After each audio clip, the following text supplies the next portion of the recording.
టిలిమా ఈ 5 సంవత్సరాలు అధికార పార్టీ వైసీపీ ఏ విధంగా అస్మదీయులకు మేళ్లు చేసిందో మనం చూసాం. ఎక్కడ కాంట్రాక్టులకు సంబంధించి కావచ్చు, లేదంటే ఉద్యోగాలకు సంబంధించి కావచ్చు, ఐఏఎస్ ఐపీఎస్ పోస్టులకు సంబంధించి కావచ్చు, పూర్తిగా కూడా తమ వర్గం వారిని పెట్టుకొని పూర్తిగా రాజకీయాన్ని నడిపినటువంటి పరిస్థితి కనిపించింది. ఇప్పటికీ కూడా 5 ఏళ్లు అయిపోయింది.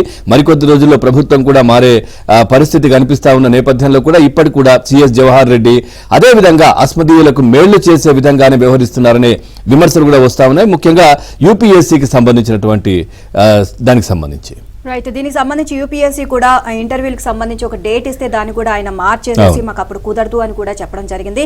ఇక 5 ఏళ్లుగా అడ్డగోలుగా అస్మదీయులకు మేలు చేసిన వైసీపీ సర్కార్ చివరికి ఎన్నికలు ముగిసి ఫలితాలు ముంగిట అదే పని చేస్తుంది. అయినా వారికి కన్ఫర్డ్ ఐఏఎస్ కట్టుపెట్టేందుకు ప్రభుత్వ ప్రధాన కార్యదర్శి జవహర్ రెడ్డి ఆపసోపాలు పడుతున్నారు. ఎడతెగని ఆత్రం ప్రదర్శిస్తున్నారు. ఇంటర్వ్యూల నిర్వహణకు యూపీఎస్సీ ఖరారు చేసిన తేదీలను కూడా మార్చేసి ఫలితాలు వెలువడలోగానే పని పూర్తి చేసుకోవాలని తహతహలాడుతున్నారు. సీఎస్ ఆరాటం ఆత్రం చూసి అధికార యంత్రాంగం కూడా ముక్కున వేలేసుకుంటోంది. ప్రస్తుతం ఎన్నికల నియమావళి అమల్లో ఉంది. పోలింగ్ అనంతరం జరిగిన హింసతో రాష్ట్రం అట్టుడుగుతోంది. కౌంటింగ్ రోజు ఇంతకంటే భారీగా గొడవలు జరిగే ప్రమాదం ఉంది అని నిఘా వర్గాలు హెచ్చరిస్తున్నాయి. సీఎస్ గా దీనిపై దృష్టి సారించాల్సిన జవహర్ రెడ్డి వీటన్నిటిని పక్కన పెట్టేశారు. తన వాళ్లకు ఐఏఎస్ ఇప్పించుకునే అంశంపైనే దృష్టి పెట్టారు.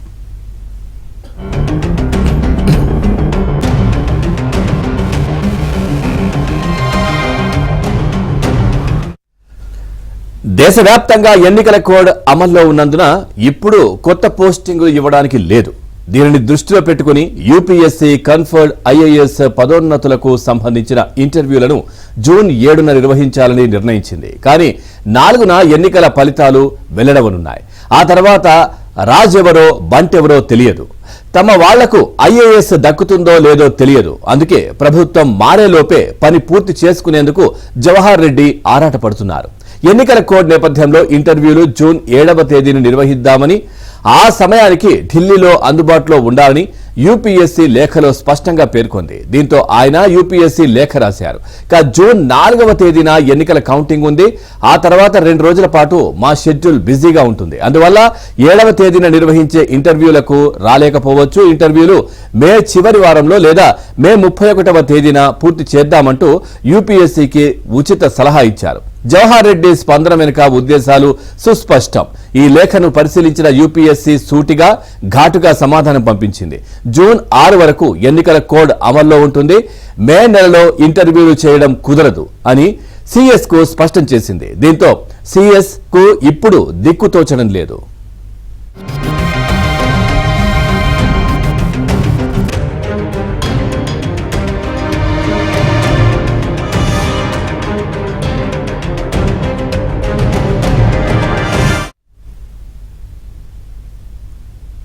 ప్రస్తుతం రాష్ట్రంలో నాన్ రెవెన్యూ ఐఏఎస్ పోస్టులు 2 ఖాళీలు ఉన్నాయి. ఈ 2 పోస్టుల్లో తమ వారిని నియమించుకోవాలని వైసీపీ ప్రభుత్వం విశ్వ ప్రయత్నాలు చేస్తుంది. అందులోనూ సీఎస్ జవహర్ రెడ్డి, ముఖ్యమంత్రి కార్యదర్శి ధనుంజయ రెడ్డి ఇద్దరు చక్రం తిప్పుతున్నారు.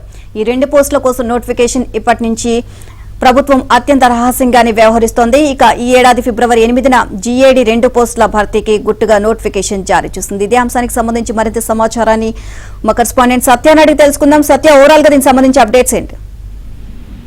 ఎన్నికల కోడ్ అమల్లో ఉన్నప్పుడు డేటా ఎంట్రీ ఆపరేటర్ ఉద్యోగం కూడా భర్తీ చేయడానికి వీల్లేదని ఎన్నికల నియమావళి స్పష్టంగా చెప్తోంది. అయినప్పటికీ కూడా తమ వారి కోసం ఆత్రం ప్రవహిస్తున్నారు సీఎస్ జవహర్ రెడ్డి.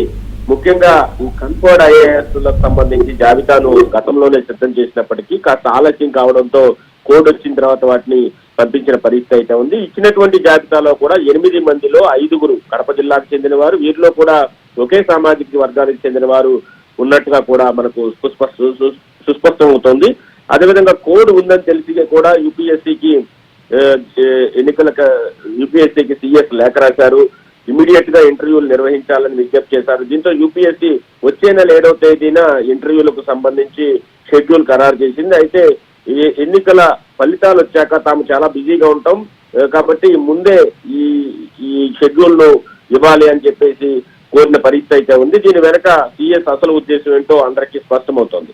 మరోవైపు రాష్ట్రంలో ఎన్నికల రోజు తర్వాత జరిగిన హింసాత్మక ఘటనలతో రాష్ట్రం అట్టుడికిపోతుంటే ఇంకా వేరే ఏమీ పని లేనట్టు ఆయన ఇదే పని మీద యూపీఎస్సీకి ప్రత్యేకంగా లేఖ రాయడం, ముందుగానే ఇంటర్వ్యూలు నిర్వహించాలని కోరడం వంటి అంశాలపైన యూపీఎస్సీ కూడా ఘాటుగా స్పందించింది. ఎట్టి పరిస్థితుల్లో ముందు నిర్వహించడం కుదరదు, ఎన్నికలు కూడా అమల్లో ఉండగా నియామకాలు చేపట్టలేం కాబట్టి 7వ తేదీనే నియమిస్తామని కూడా వారు చెప్పిన పరిస్థితి అయితే ఉంది. మరోవైపు ఈ ఏదైతే నాన్ రెవెన్యూ పోస్టులు 2 కన్ఫర్డ్ ఐఏఎస్ పోస్టులు ఉన్నాయో వీటికి సంబంధించిన నోటిఫికేషన్ విషయంలో కూడా జీఏడీ చాలా రహస్యం పాటించిందని మనం భావించాలి. ఫిబ్రవరి 8వ తేదీన దీనికి సంబంధించి నోటిఫికేషన్ ఇచ్చి మార్చి 7వ తేదీలోపు దరఖాస్తులు చేసుకోవాలని చెప్పారు. అసలు ఆ 2 పోస్టులకు నోటిఫికేషన్ ఇచ్చిన విషయం కూడా చాలా మంది అర్హులైన అభ్యర్థులకు తెలియని పరిస్థితి అయితే ఉంది. ముఖ్యంగా సీఎంఓ కార్యాలయంలో పనిచేస్తున్న ధనంజయ రెడ్డి, అదేవిధంగా రాష్ట్ర సీఎస్ జవహర్ రెడ్డి, వీరిద్దరి మధ్య మొత్తం ఈ వ్యవహారం అంతా నడిచినట్టుగా మనకు అర్థమవుతోంది. ముఖ్యంగా ధనంజయ రెడ్డి దగ్గర ఓఎస్సీగా పనిచేసినటువంటి మాధురికి ఈసారి కన్ఫర్డ్ ఐఏఎస్ ఇప్పించాలని విశ్వ ప్రయత్నం జరుగుతున్నట్టుగా తెలుస్తోంది. నిజానికి ఐటింగ్ డిపార్ట్మెంట్ లో పనిచేసే ఆమె డీడీ స్థాయిలో 8 ఏళ్లు పనిచేయాల్సి ఉండగా గతేడాదే ఆమెకు ప్రమోషన్ డీడీ స్థాయిలో వచ్చింది.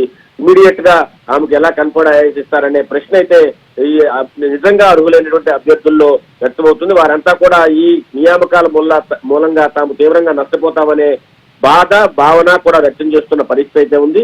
జవహర్ రెడ్డి స్థాయిలో ఉన్నటువంటి ఉద్యోగులు ఈ విధంగా వ్యవహరించడం, పక్షపాతంతో వ్యవహరించడం ఎంతవరకు సమంజసం అని కూడా వారంతా కూడా అడుగుతున్న ప్రశ్న అయితే ఉంది. మరోవైపు కనీస అనుభవం లేనటువంటి ఒక మహిళా అధికారితో పాటు మరో కడప జిల్లాకు చెందినటువంటి మరో వ్యక్తికి, సొంత సామాజిక వర్గానికి చెందిన మరో వ్యక్తికి ఈ పోస్టులు ఇప్పించే ప్రయత్నం జరుగుతోందని చెబుతున్నారు. అయితే యూపీఎస్సీ ఈ విషయంలో అంటే ఇంటర్వ్యూల విషయంలో కరాఖండిగా తేల్చి చెప్పేయడంతో వీరి ప్రయత్నానికి గండిపడిందని చెప్పుకోవచ్చు. తాత్కాలికంగా జూన్ 6వ తేదీ వరకు కూడా ఎన్నికలు కూడా అమల్లో ఉంటుంది కాబట్టి మే నెలలోనే ఇంటర్వ్యూలు చేస్తామని కూడా ఎన్నికల కమిషన్ స్పష్టం చేసిన నేపథ్యంలో తాత్కాలికంగా వీరి ప్రయత్నాలు అయితే బ్రేక్ పడినట్టుగా మనం భావించాల్సి ఉంటుంది.